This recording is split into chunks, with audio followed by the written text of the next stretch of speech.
Hello, everybody. Happy Thursday. It's the prop queen, Ariel Epstein. Don't mind me and my look right now because I'm fighting off a migraine. I'm going to try to not let the glare of the glasses bother because it's kind of, the glare is not great with all the cameras and the lights. But yeah, so I did show up today, obviously, and I've been trying to stay out of the light while I let this migraine pass. Fortunately, it's finally passing, but it would probably be best if I took some rest and just figured out my life and made new choices about following teams that don't break my heart. Anyway, today I'm going to talk about and I also have to find out what Will's. Let me see. What's your X page again so I can link to show. Today on the show, we're going to be joined by VSiN's Will Hill, and then we're going to be joined by Tom Vecchio to talk all things. Well, Will's going to talk college football, NFL, some Major League Baseball, and Tom's going to talk some NFL and Major League Baseball as well. We've got some Major League Baseball games tonight with the Phillies and Dodgers at 6 o'clock, and then we have the Brewers and the Cubs at 9. I'm actually very shocked at something that the Brewers are doing, so we'll talk about that in a little bit. Thursday night football, Giants, Eagles. Spread moved a little bit against the Eagles. It was 7.5. Now it's down to 7. These glasses are bothering me with the glare.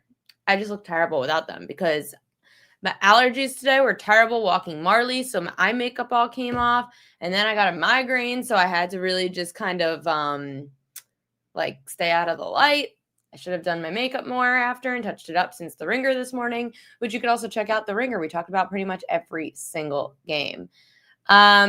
Speaking of the Yankees, Lakers star LeBron James sidelined for at least 3 to 4 weeks due to sciatica on his right side.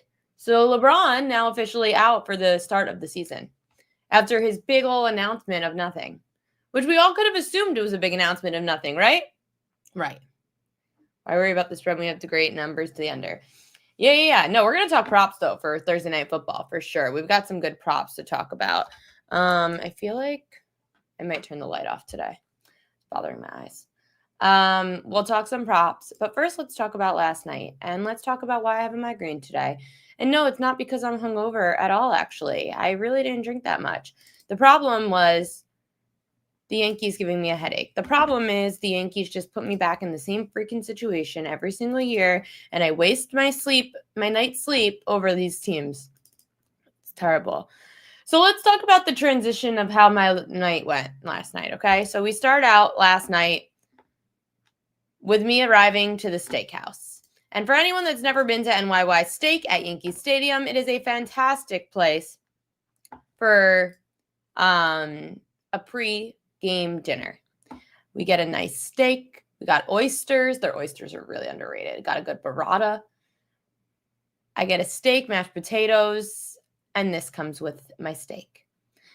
What's good about the Yankee Steakhouse is it's really nice. Like, they actually engrave your bone on your steak. It's really cool, actually. I had no idea. Like, I know the manager of the Yankee Steakhouse, and I didn't even know he saw my video from the night before with all the 3 shots in a row. The manager comes over personally with this steak that says hungover on it. So that was how my night started, but I was still in a good mood. You know, I was still laughing. I was like, okay, that's funny. It's great. Then the Yankees bring in Devin Williams.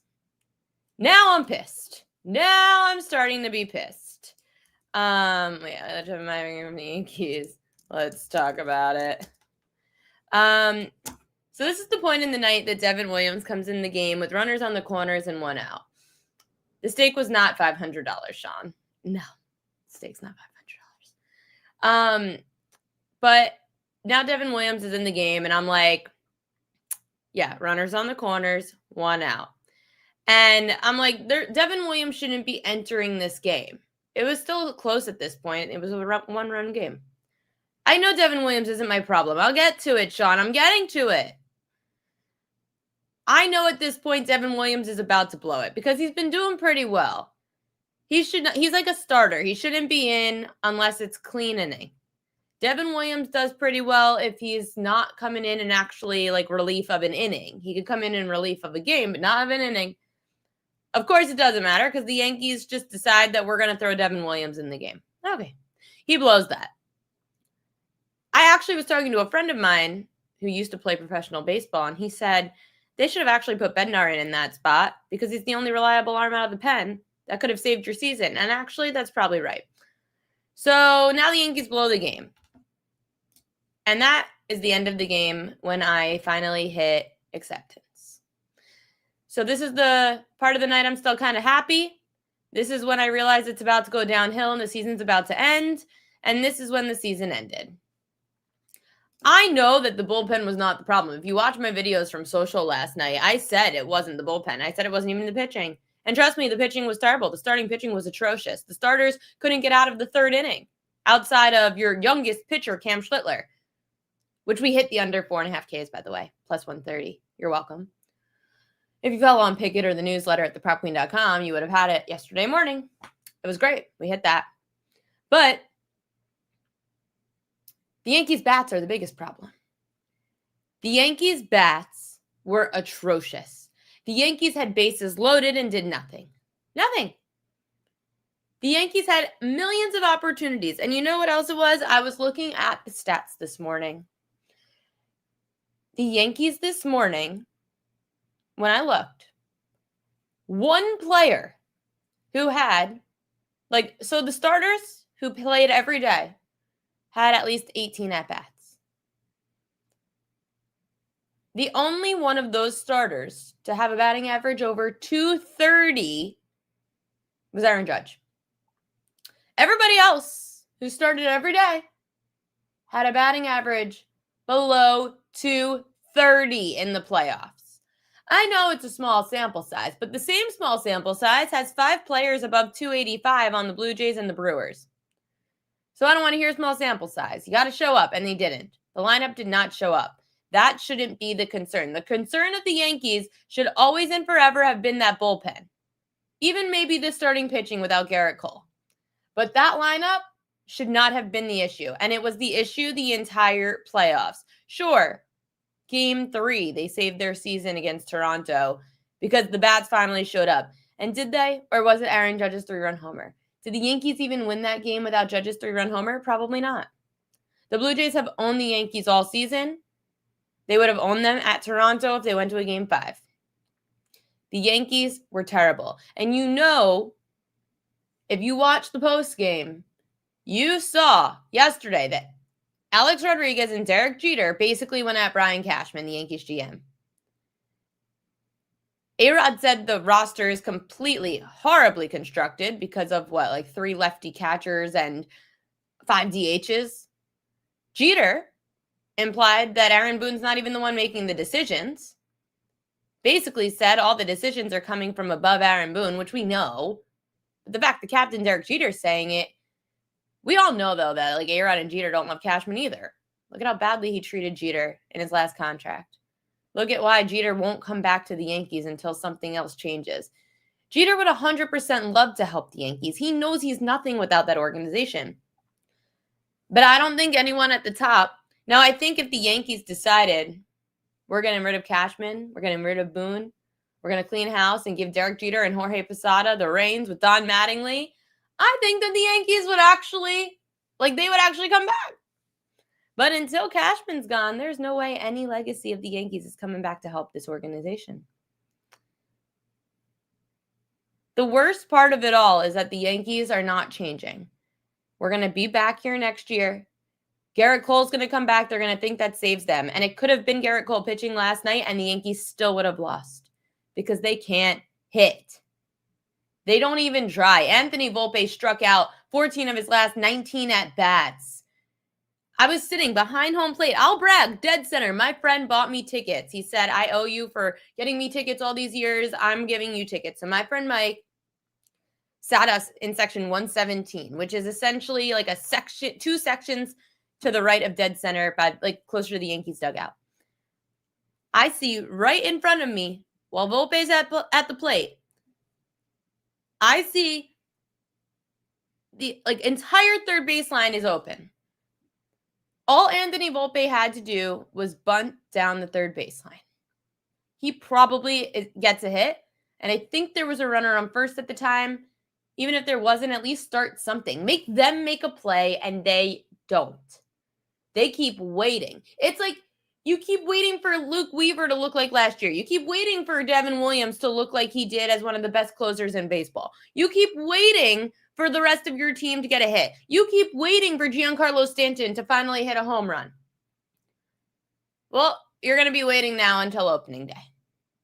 Because you can't keep waiting when things aren't happening. The Yankees, unfortunately, just keep waiting. So anyway, I need a new team. We've got the Tigers and the Mariners going head-to-head tomorrow on School Bowl Day. We've also got tonight, we've got the Phillies and the Dodgers in about an hour. Christopher Sanchez up against Tyler Glasnow. And then we've got the Brewers weirdly throwing Freddie Peralta tonight. That is mind-boggling because you're basically putting all your eggs in this basket today. Going up against the Cubs lefty Matthew Boyd. I just found that a little weird. And before my next guest comes on, this was also a little weird. In the NFL tonight, we've got the Eagles and the Giants. Jalen Hurts, in his last 7 games as a favorite of 7 or more, is 0-7 against the spread. That line also just recently moved from +7.5 to +7 on the Giants. We all know that there's always at least one game that the Eagles are going to smash the Giants in.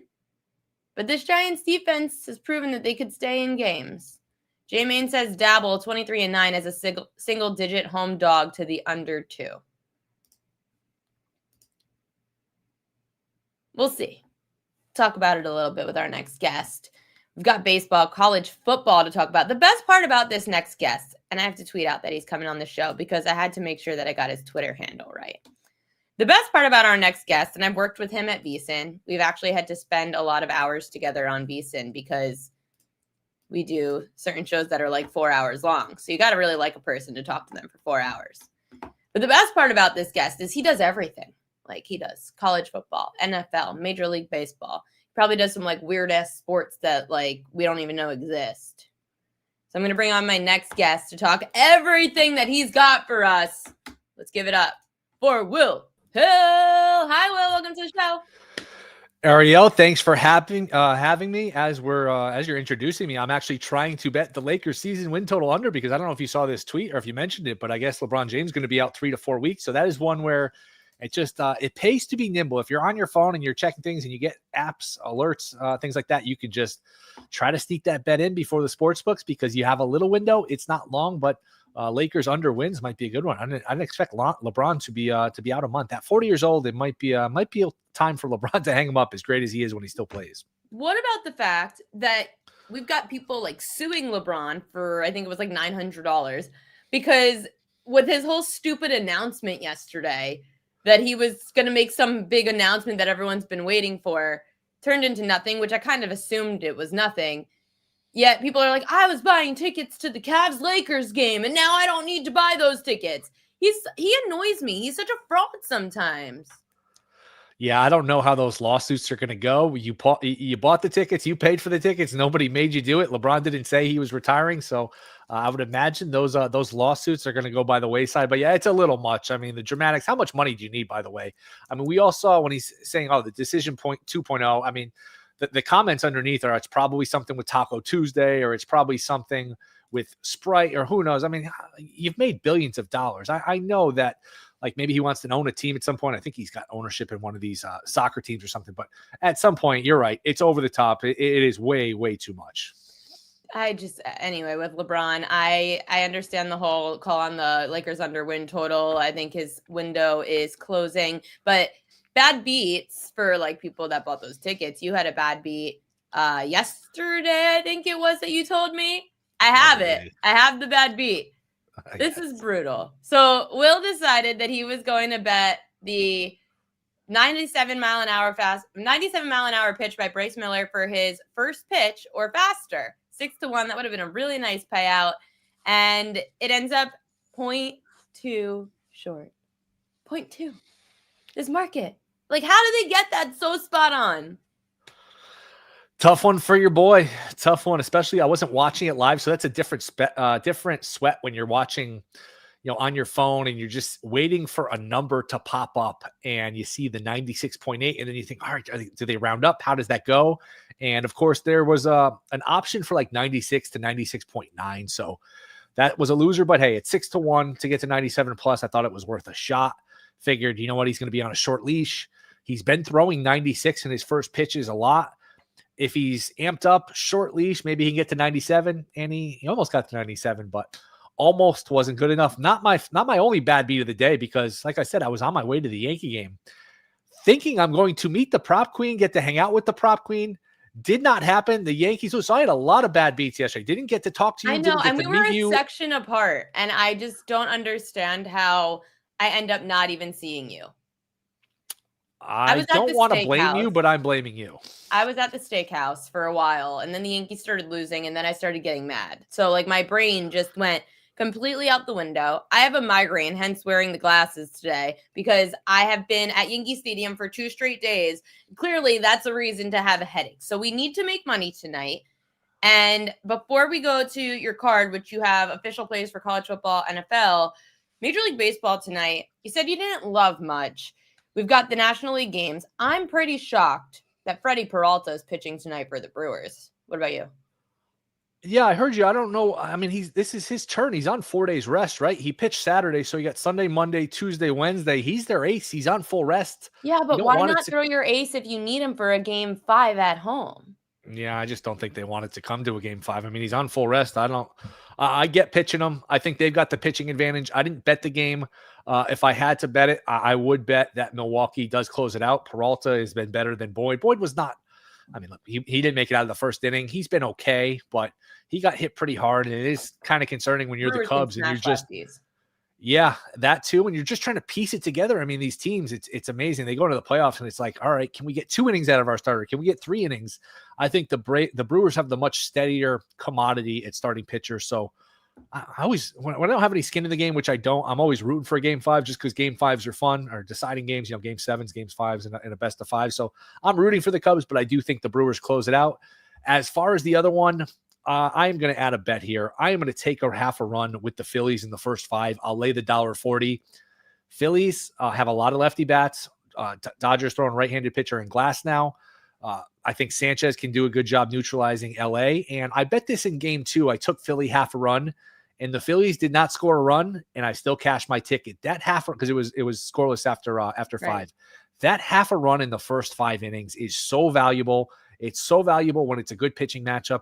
1-1, you cash your ticket. 2-2, you cash your ticket. If your team is winning, you win your bet. And I like to think of it this way. The national anthem ends, and you're winning your bet before the game even starts. So I know you got to lay $1.40 or so, shop around. But to me, in a game that's close, good pitching matchup, I'm happy to take that half a run in the first 5. The Dodgers at home definitely scare me. I'm scared that they're facing Sanchez a second time in this series.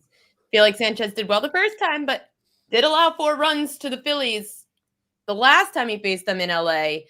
I'm not saying early on, but I am leaning towards the Dodgers, but I'm actually leaning the most towards the over in this spot, solely because of seeing the same pitchers for the same time in a series, 2 really good lineups, plus 2 terrible bullpens.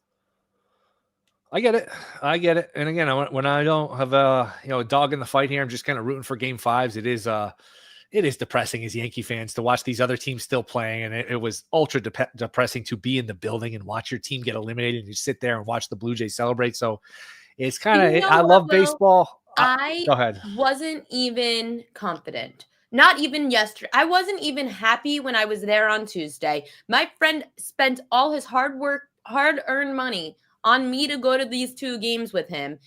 He said, Ariel, you are a miserable human being. I said, you're right, because I can't be excited about coming back down like 6-1 when I know we're still down 2-1 in a series and probably going to lose tomorrow because this team isn't good. Yeah, I thought the way they won game 3, I thought the line was out of whack. Like it got up to like $1.90 at some point. Yeah. It's like, really, $1.90 against the Blue Jays? That was way out of whack. I took the 1.5 with the Blue Jays. Just I thought it was a good bet. Plus, it's an emotional hedge. I have to be honest, though. I did think they were going to win. I thought the bats came back to life. They certainly had their opportunities. I mean, they had the tying run up at the plate in the 7th, the 8th. Chisholm error killed them. It totally took the energy out of that building.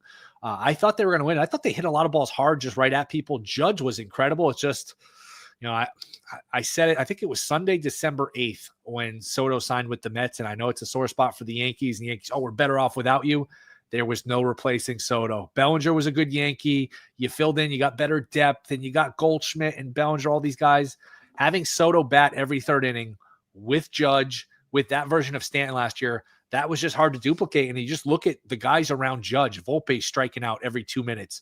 Grisham couldn't bat his weight.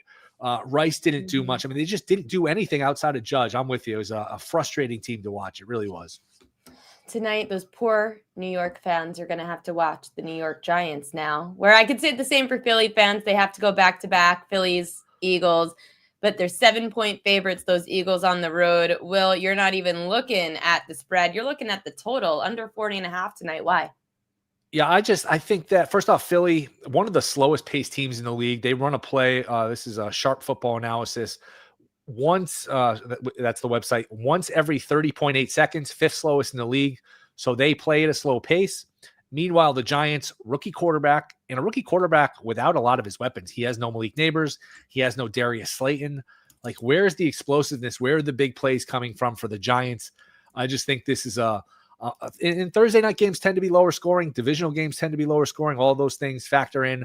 I just think this is like a 20-10, 20-13 type of game. If people like those instant gratification props, a lot of books offer, will there be a score in the first six minutes? I like the no there. I just think it's ugly. It's low scoring. Philly goes slow. Philly hasn't been great on offense.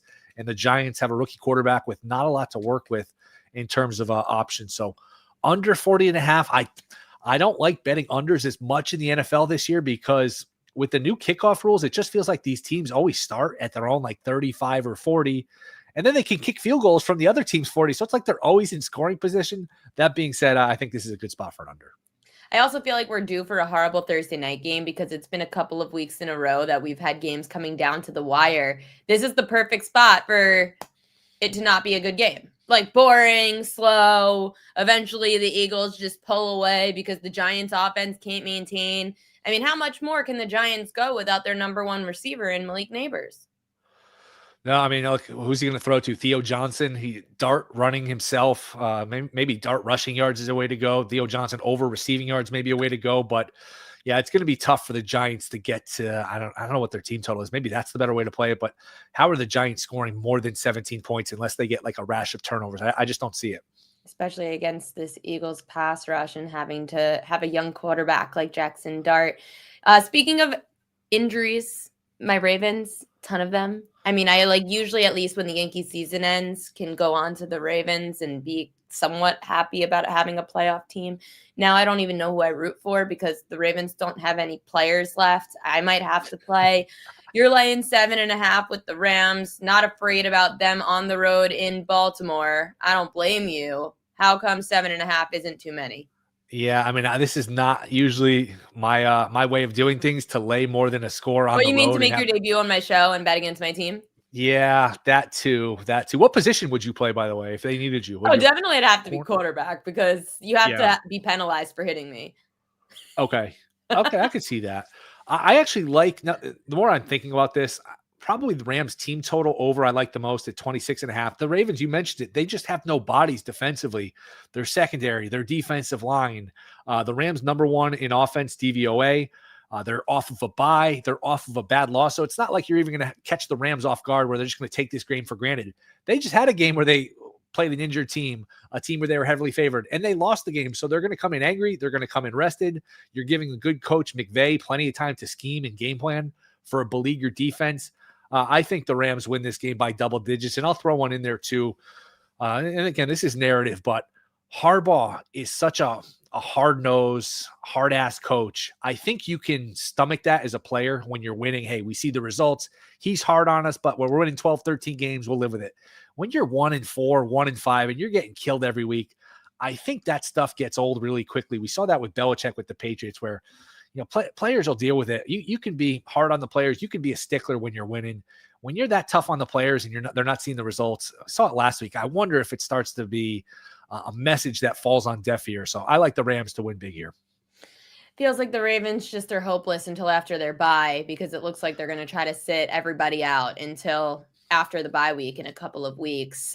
Injuries galore on the 49ers. They don't care, unlike my Ravens. I don't know how my Ravens don't play like them. 49ers are getting 3, and I feel like at some point the injuries are going to have to catch up to them. Also, how much do we know about Brock Purdy starting under center this week? Thoughts on the 49ers and why you like them at the key number of 3?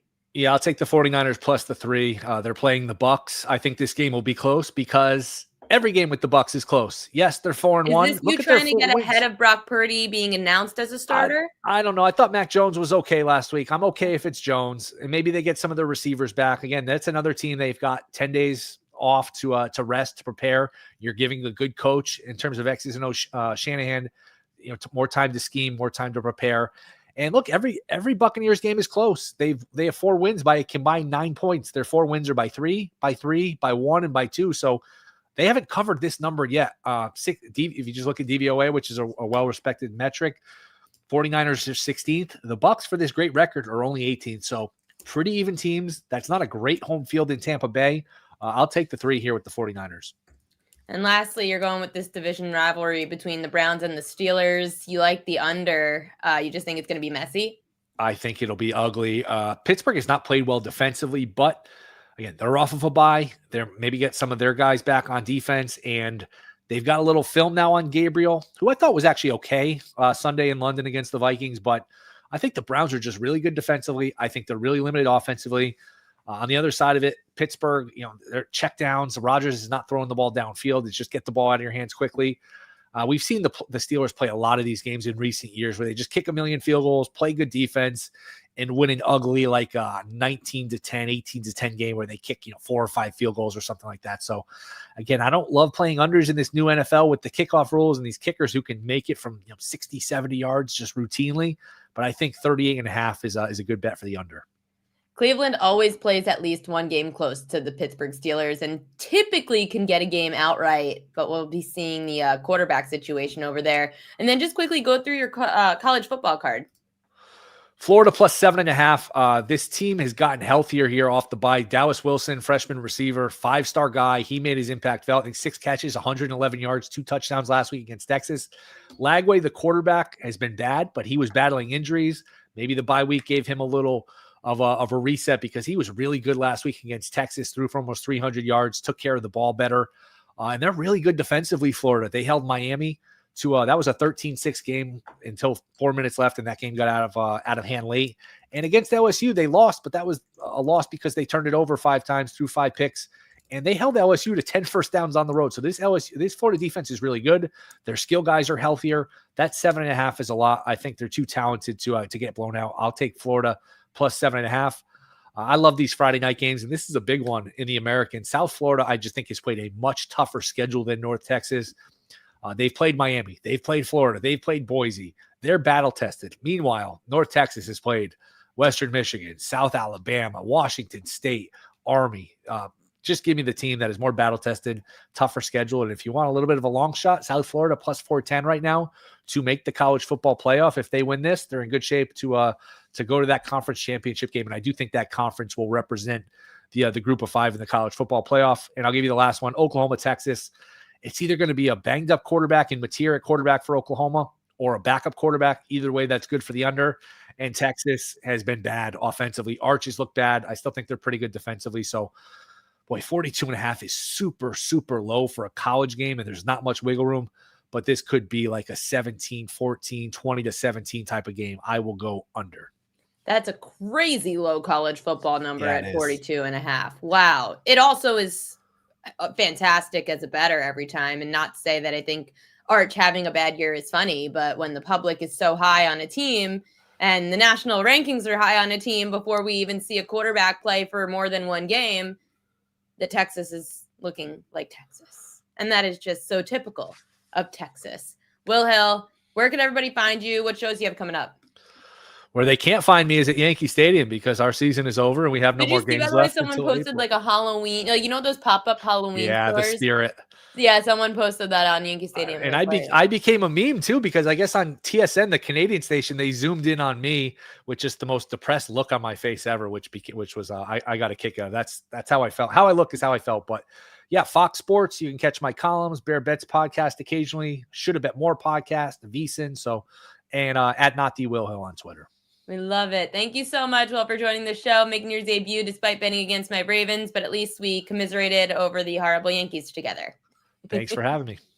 See you soon. Good luck with those bets. Okay, coming up next, you guys know him, you love him, and he doesn't know yet, but I'm going to ask him about hockey because he is our hockey analyst, and he is great with Major League Baseball, the NFL. He's got props for us as well. Comes on pretty much every week for the show. It's Mr. Tom Vecchio. Nope, I messed up production. Hi, Tom. How are you? Yeah, it didn't end well for our Yankees, but we move on to football season. I would say, it's not going well for your Ravens either. We don't have to discuss that. But I'm ready to roll. Hockey, baseball, football, whatever. I did forget to ask you about hockey. It's always my bad when a season starts and I forget. You look like you want to say something. No, I'm always ready to go for hockey. I know the chat was asking about hockey. I mean, I guess early on, thoughts to start the season, anything tonight that stand out? I like the Wild tonight on the money line along with the Blue Jackets. I will say I like Zeke Bouillon for Calder Trophy, which is Rookie of the Year. The Rookie of the Year odds this year for NHL are really skewed, where Ivan Demidov is the favorite. He's like plus 180, and then the next players are 10-1 or 11-1. So there's a dramatic drop-off. Like in any award market, if you have a player that's sub 2-1, and then the next grouping of players are all 10, 11, 12-1, it's almost a foregone conclusion that they think Demidov from Montreal is going to win. I don't see it that way. I think you can make an equally good case for Zeke Bouillon or Jimmy Snuggerud on St. Louis. I would take a shot with one of those type of players. When looking at the futures market as a whole in hockey, any value on any teams that you see? I like Tampa to win the Atlantic. It's not a super long number. It's 2 plus 220, somewhere around there. But I think they are ultimately the best team top to bottom. I absolutely think Florida is going to make the playoffs, but Matthew Tkachuk is out until December or January, whatever it's going to be. Sasha Barkov is going to be out for many months with the ACL, MCL surgery he just had 10 days ago.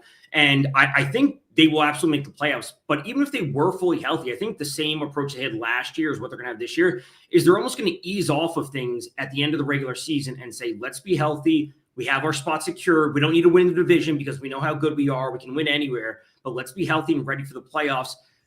The Maple Leafs are going to be weaker because Mitch Marner's not there. I think Tampa is the most complete team top to bottom. I don't think they'll struggle too much to keep things in control. For people that maybe want to dabble into the props market in the hockey world, maybe they haven't yet, what advice do you have for people for good prop markets to look at in hockey and how to handicap it? Shots are like total bases. Is the equivalent I'd make. It's like, okay, a player, he should generally be going over 2.5 shots. If he doesn't go over for multiple games, is it just like a slow stretch for him? Is he dealing with something? More importantly, is his role changing? And, digging into daily updates about lineup changes and power play changes is really important, because when we have a player that is elevated to the second forward line and the second power play, that is a dramatic increase in their offensive role. And if their prop is sitting at 1.5 shots, I believe that's wrong. So I will go to a 1.5 shot market at minus 150 because the role change is being elevated and the books haven't adapted to that. So shot props really easy. You're never going to get a discount on, McDavid, Draisaitl, McKinnon, Kucherov, Pastrnak, Kaprizov, any of the top guys. They're always going to be 3.5, 4.5. So those are super tough. They're the same thing with Matthews. The goal odds are always going to be minus 110, plus 100. I don't like going to those. Power play points are interesting because if a player does score, these obviously you always get plus money on power play points, smaller unit on that. But shots on goal are generally the easiest way to go about it. I don't even bet hockey props, but I know I love the shots on goal market just from following you and a few other hockey cappers. So definitely everybody should take a look there. I know we have Thursday Night Football tonight. We've got Major League Baseball tonight. Yeah. I asked Will Hill the same question for baseball, and I'll ask it for you. How surprised are you to see the Brewers using Freddie Peralta tonight as opposed to saving him in case something goes wrong in a game 5? I'm not that surprised.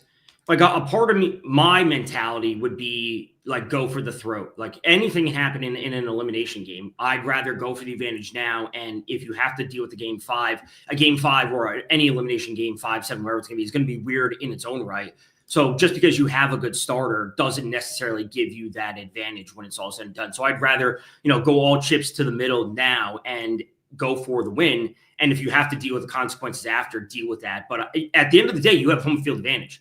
So if they were at home now and playing on the road in game 5, right, I don't think they would start Peralta if things were switched.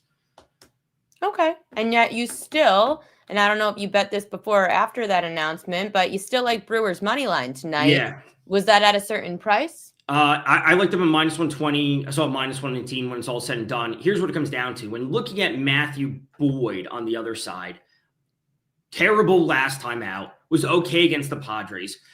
I think this is the end of the road for Matthew Boyd, not in terms of his career, but this season. I think attrition has gotten to him. And when you look back at his years, this is the most he's pitched in years. So he was up at 179.2 innings in the regular season this year. Last year, 39. 2023, 71 innings. 2022, 13 innings. 2021, 78 innings. 2020, 60 innings. 2019 was the last time that he was over 100 innings up at 185. He's dealt with injuries since then. 179 innings is the most he's pitched in literally 4 years combined. And he was downright awesome for a large portion of the season. But I do think fatigue is getting to him at this point. So I'm betting against him. And frankly, the Brewers bullpen was fantastic yesterday. They give up 4 runs in the first inning, terrible, but none after that. So when it was all said and done, like, what do you want to draw away from that game? It's like, well, the Cubs scored and they won that game. It's like, hang on. The Brewers barely lost that after blowing up in the first inning. They had a chance to win that, and they held the Cubs scoreless for 8 innings. So, like, what are you drawing from that? I'm drawing from the fact that now the Brewers have still a great bullpen and by far the better pitcher on the mound. The first game of the night is going to be between the Dodgers and the Phillies. Do you have any leans there? I don't. I would take first 5 under between Glasnow and Sanchez. I think they're both good. This is Glasnow's first start since the end of September, since he came in relief back in, game 1 or 2, whatever it was. But this is his first start in a while. I would just lean unders when it's all said and done. Sean Michael wants to know, does Tom like Scooble? I am a Scooble truther when it's all said and done. He's on my fantasy baseball keeper team, as he has been for, I think, coming on 3 years now. So I bought into him when he was injured, and I picked him up, and I've been holding him since. So I am Scooble's #1 supporter. Strikeouts, outs, whatever you want to be, it's all Scooble in game 5. So you like the Tigers to win tomorrow? I'm not saying I like them to win. I like Scooble's props if they're all reasonable. But I don't know. I don't care who wins that, honestly. I think either team would be good to see. His K props 8.5 juice to the over at -160. That's crazy. 160. I wouldn't play that. Okay, no. So I wouldn't play 8.5 minus. But that means that they expect him outs-wise to go very deep. Right. So he was at close to 100 pitches, if I remember, in the game that was on Sunday night. But he should be there's literally no reason to pull him. Even if you get to the 6th inning and he's given up 3 runs, he's better than what you could potentially have out of the bullpen. And I would take Scooble at 80 pitches, 90 pitches going into the 7th inning, the 8th inning, whatever it is. There's no reason he shouldn't be out there. Shortchanging the Cy Young winner in an elimination game is a wrong decision. The Tigers' bats is what concerns me about them, because if I had to go with, okay, if the Tigers are hitting like normal, then I would be all in on the Tigers tomorrow. Of course, the Tigers are favored with Scooble on the mound. Right now it's -138. Seattle says TBD for tomorrow. But the Tigers' bats are what scares me. Yeah, I think it has to be. It's nice that they've shown life recently. It's like I'd rather have them show. But so did the Yankees in Game 3. You're overall in the playoffs, the Tigers' bats have flamed out outside of that one game. Yeah, I mean that's certainly an argument to be made. I do like the fact that they've come alive in the most recent game rather than fading. Like they are coming in with momentum, at least when it comes to the bats. That's all I would say. No, listen, I want to like the Tigers. I really do. But I do. ZB Miami asked a question. I think he meant this about the Dodgers Phillies tonight. Do you like the first inning under? Yeah, I would take unders in everything.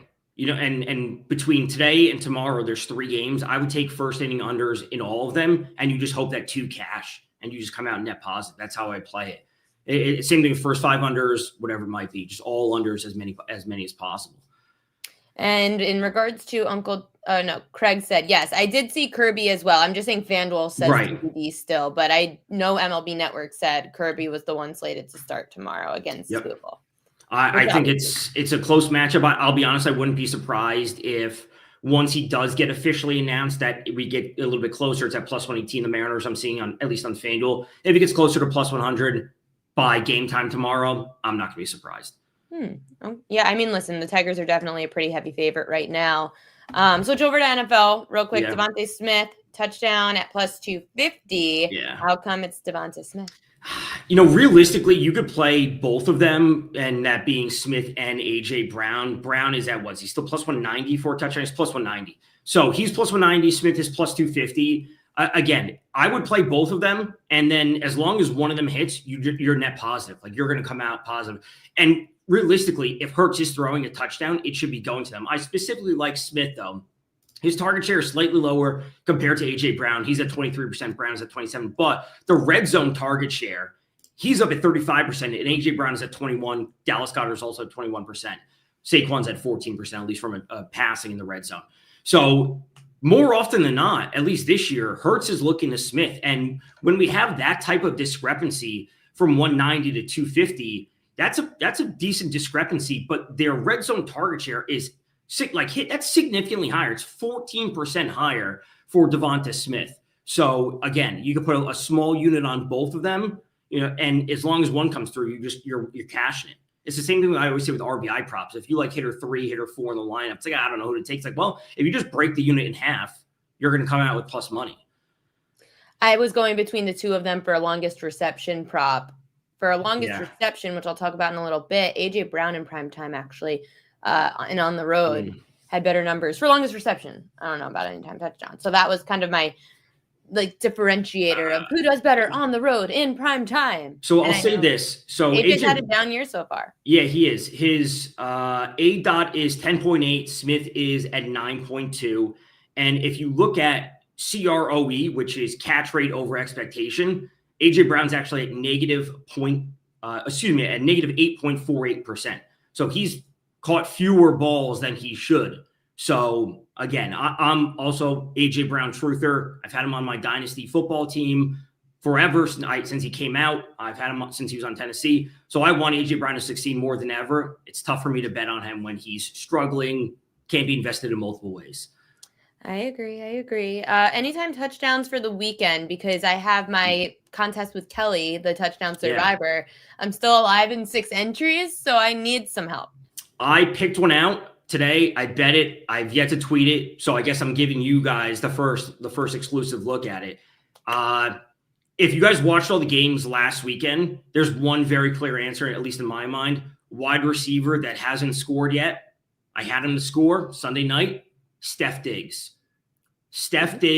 After the performance he put up in that game, you could see it in him. He wanted to score. When he got tackled at the 6-7 yard line. I can't believe he didn't score in that game. Right. But he was he got tackled at the 5-6 yard line, and he was pounding the turf. He wanted to score. So this week going up against the Saints, they're gonna absolutely take care of the Saints. But Diggs is yet to score. His red zone target share is slightly lower compared to Hunter Henry. But Hunter Henry has scored this year. Diggs has not. He gets his first one of the year. I like it. I'm going to put that into some of those survivors for sure. Some others in the chat, they want to know about tonight. Theo Johnson, Saquon Barkley. I think I wouldn't play this. I mean, I don't play minus odds. Saquon probably so juice. Yeah, I thought he was minus, what is he at right here? He's at minus 155. I personally don't play minus odds touchdowns. I will say, if you want to just take Saquon and throw him with the Eagles money line in an SGP, that's just very straightforward. That's how I lost. The only bet I lost in the Super Bowl. Oh, no. Oh, that's rough. But Theo Johnson's fine. We know for their passing offense, like it should be Wan'Dale Robinson. We know that Tyron Tracy's back, but Theo Johnson should be that big-bodied red zone target that they have. I don't mind the Theo Johnson. And last week he had 2, if I remember correctly, against the Saints, or was that the week before? Whenever it was against the Chargers, but he did have a couple touchdowns since we saw Jackson Dart take over.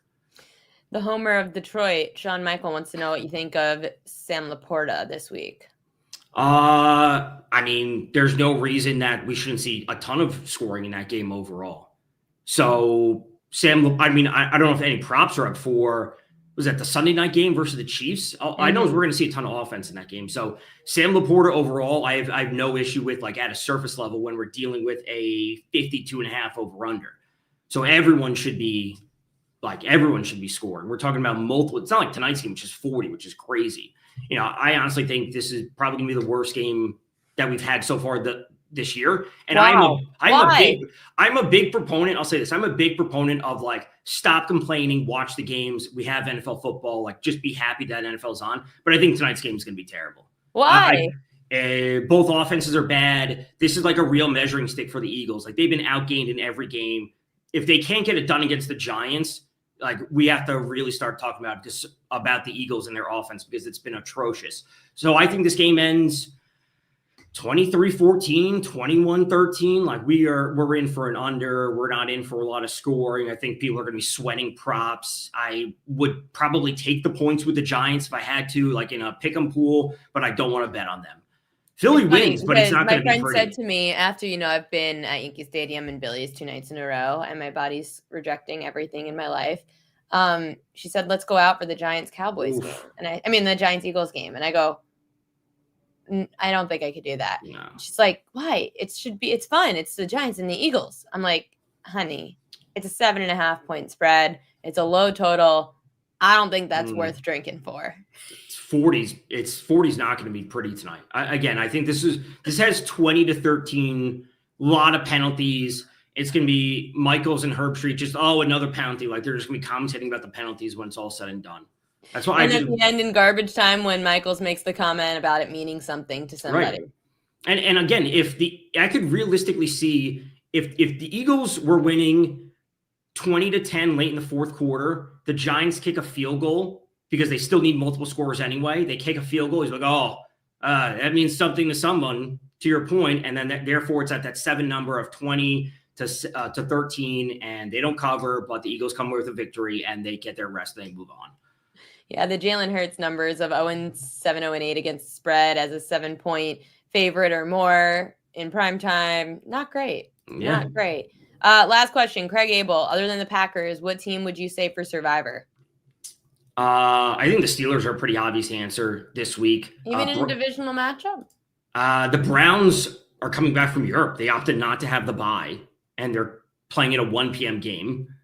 So I would go there. I think the Pats are fine. The Saints coming with the win, again, doesn't impress me. You could certainly look there. Stay away from Cowboys, Panthers, Titans, Raiders. Those games are toss-ups. The Packers are very clearly the easy answer. And I would also be willing to go to Buffalo. Yeah, I think last week's game was kind of just like a blip on the radar. It was just a bad game from Buffalo in a division matchup. Now they're on the road taking care of what we'd all agree with is a far lesser team. It's 4.5 points for the Bills on the road. This would be over 7 if the Bills were at home hosting the Falcons. We love when Tom Vecchio joins the show. The best insights that you could get. Tom_Vecchio1. Catch him over at Sports Grid. What show do you have coming up? I'll be hopping on, do the pregame show. I'll be hopping on at halftime tonight. I'll be on tomorrow morning at 7:44, and then Sunday night football. Tom, thanks as always for coming on. Good luck to those bets tonight. And let's hope we cash that anytime touchdown prop this weekend. Yes, Steph Diggs. I'm all in. Thanks, Tom. See ya. Tom's the best. Mark, I don't have you on ignore. I don't know what you're asking. What are you asking? It's hard. Everyone's writing in the chat right now. Dart, what do you want me to do? Respond to you saying Dart throws a pick? Bank it? What do you want me to do? I'm just trying to get through the segment with Tom. That's all I'm trying to do. you guys know that I love my propaganda segment. These are the most bet on props today, according to BetMGM in Thursday Night Football and the upcoming Phillies-Dodgers game. So let's get to propaganda.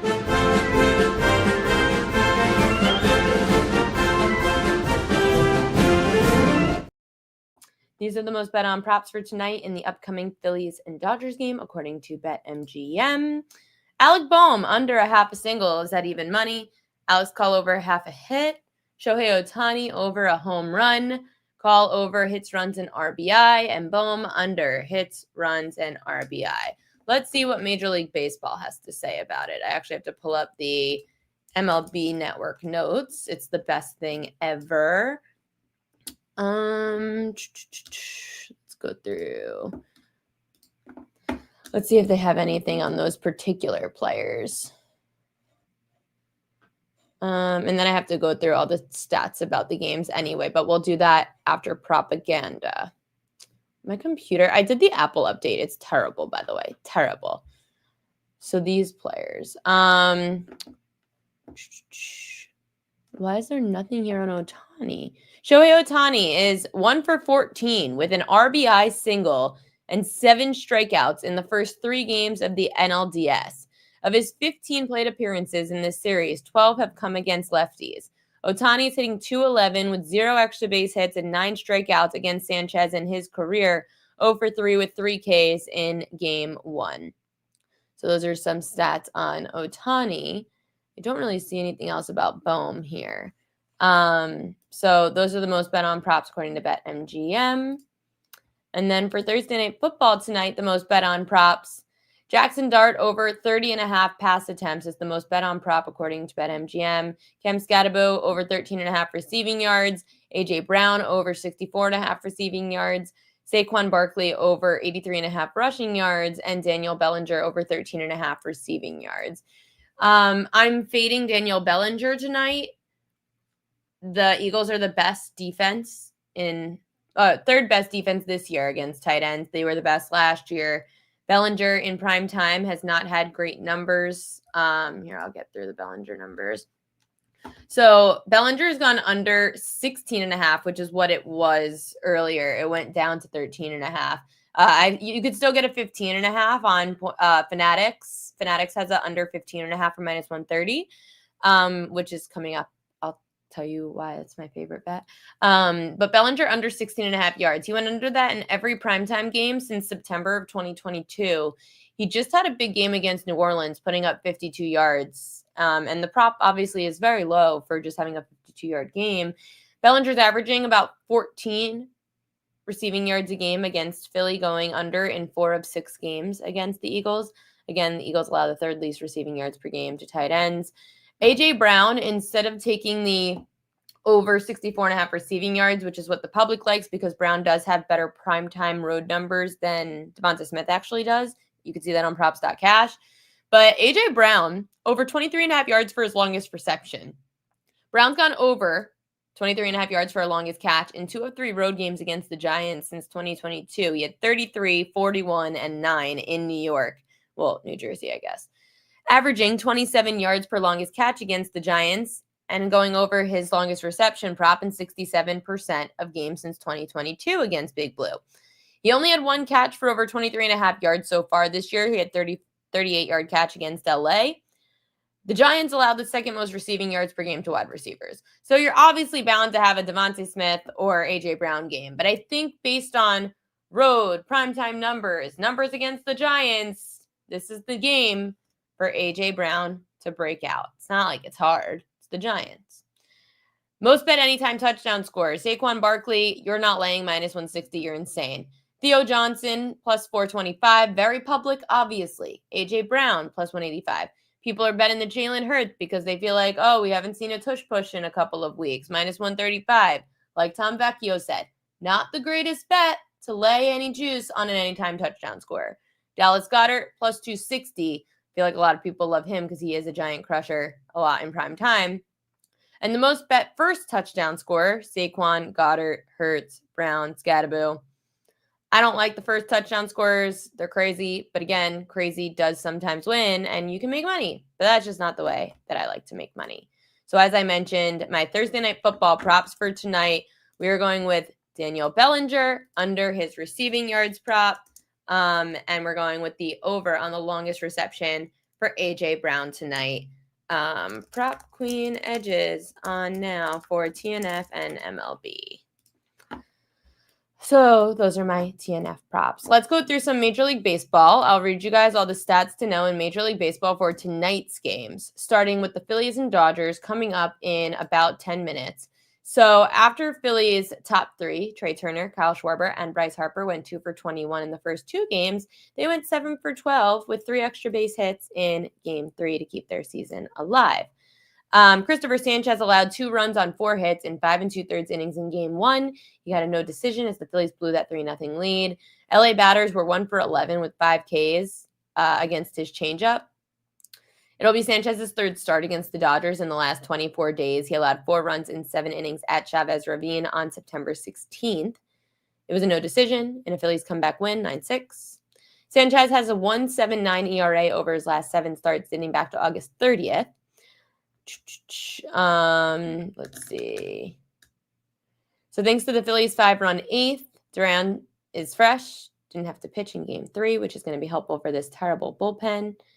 Let's see if there's any updated bullpen stats. No, not yet, but their bullpen sucks. We'll get to it. The Dodgers look to advance to the NLCS for the 8th time in 13 seasons. Tyler Glasnow also pitched in Game 1, recorded 5 outs, throwing 34 pitches. Glasnow struggled against the Phillies in Philly back in April, allowed 5 runs and a season high, tying 5 walks in 2 innings. Dodgers lost 8-7 that game. Glasnow is 0-4 with a 5.53 ERA in his last 6 postseason starts.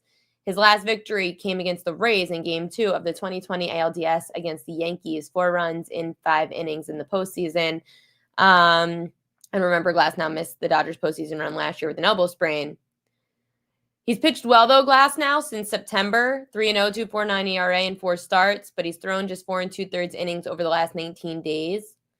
The Dodgers have allowed 23 runs this postseason. 15 came in the 7th inning or later. The bullpen has a 7.04 ERA in the postseason.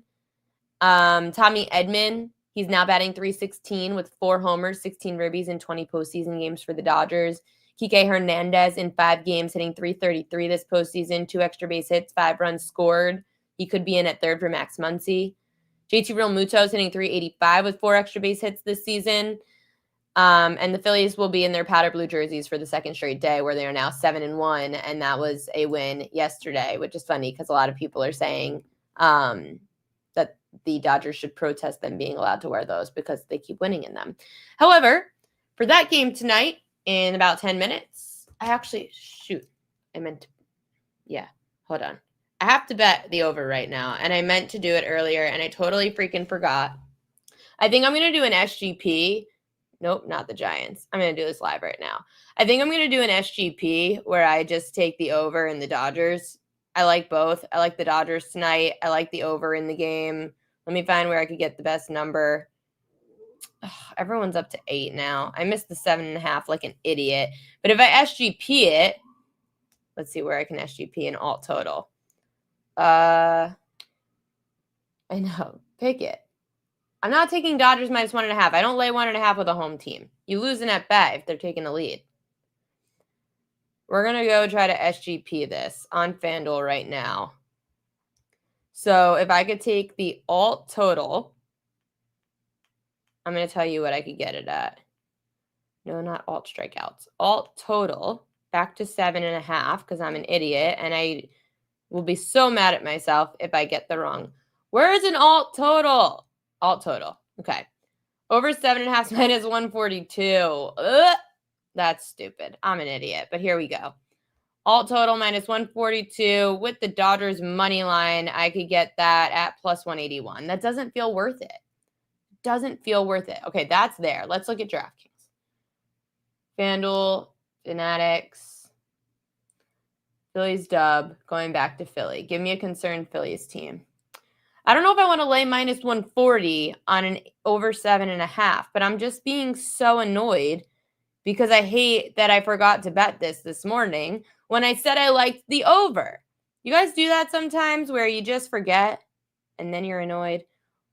Alt total runs 7.5 minus 145. That's really annoying. But I guess if it's an 8, we push. Should I do it? Tell me, chat. Should I bet the over 8 or the 7.5 and lay the juice? Or should I parlay it with a Dodgers win? Should I parlay the alt over with a Dodgers win? I'll check one more book. Let's check BetMGM. Throw in a dart pick. No, I'm not combining. I'm not doing an SGPX. I'm not doing it. I'm doing an SGP. This game's coming up like right now, so I've got to get this in and decide. I have a lot of friends who I trust who are on the Dodgers today. Let's try totals. Game. Oh my God. Over 7.5. Oh my God. Minus 150 on here. You're out of your mind. So it looks like FanDuel has the best alt number at 7.5. Okay, let's just do it. We're going to go over 7.5 alt total with the Dodgers moneyline SGP. Phillies Harper showing Pitt. Am I your friend, parlay? Lay juice, 7.5. 7.5 and lay juice. Dodgers moneyline. Took Dodgers moneyline. Okay, so we're going to do the SGP. Plus 183, $100. Dodgers moneyline with the over 7.5. We're in. Whatever. That's the only way I could do it because I'm an idiot and didn't end up betting the over 7.5 this morning like I liked it. I literally said it on the Ringer podcast this morning, which we recorded at 11 a.m., that I like the over, and I like the over because both these bullpens suck. You're seeing the same two pitchers now the same week, Glasnow and Sanchez. Sanchez is great, and he's been great.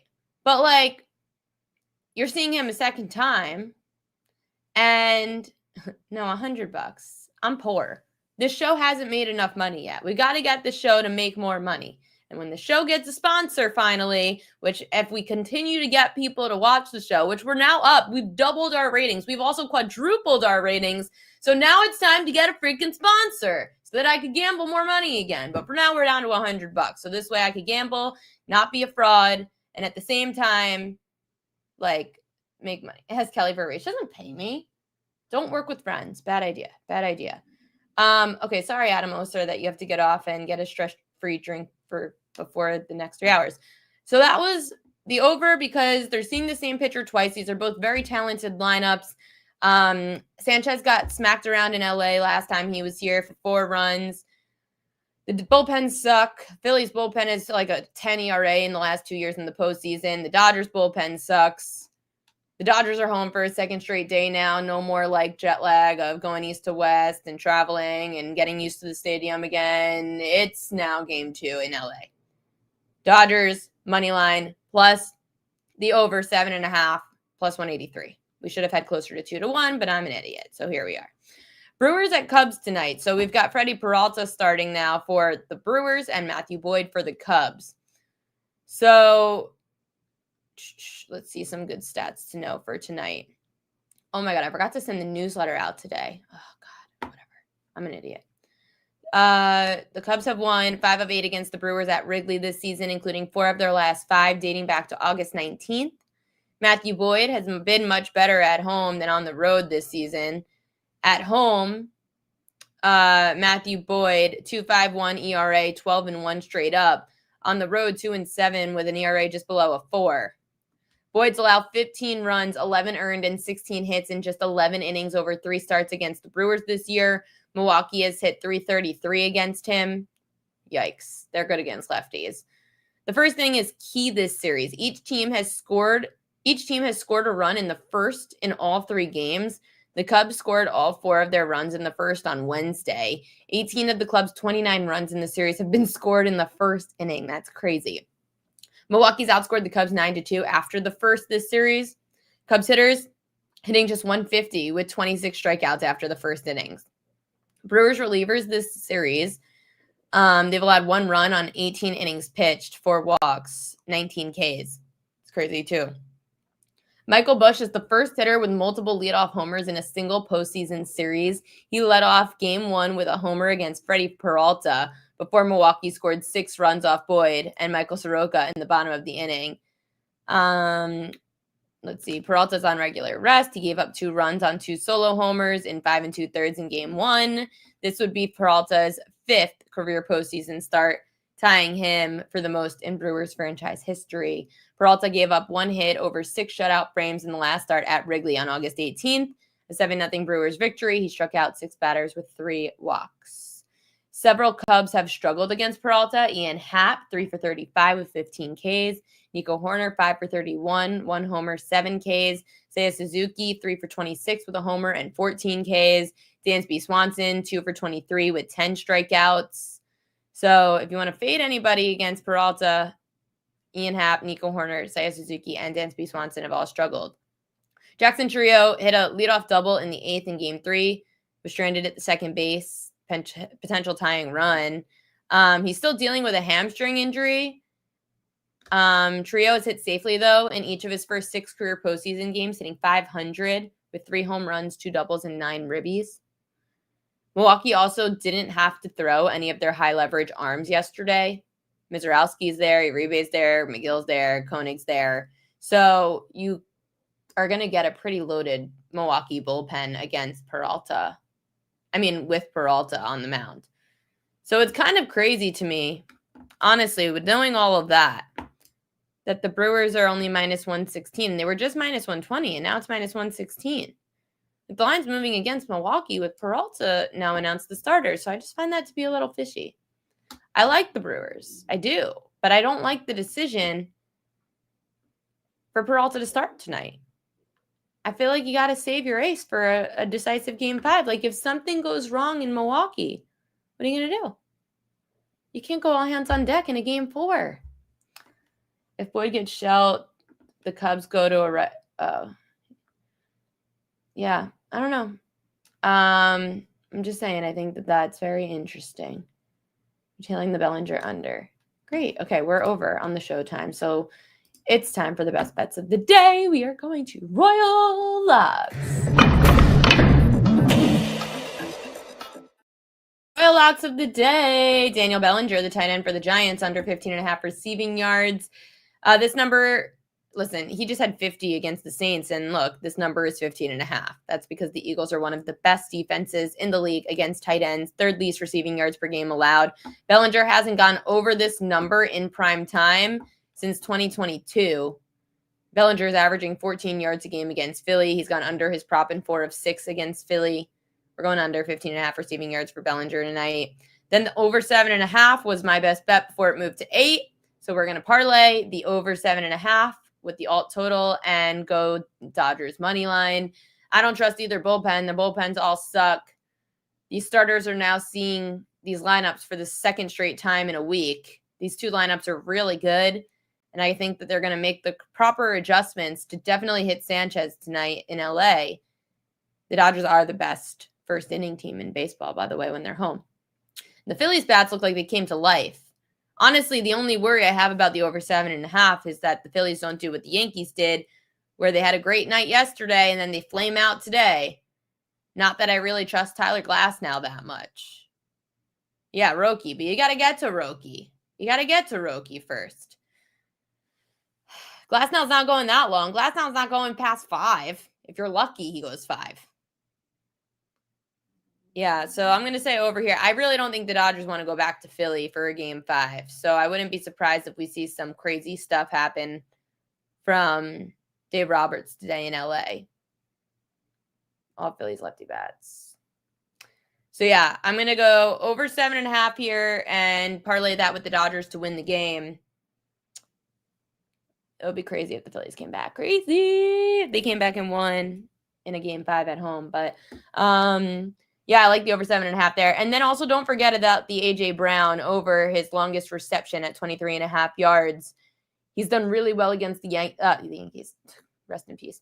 He's done really well against the Giants, A.J. Brown, in his career against the Giants. He's averaging 27 yards per longest catch against them.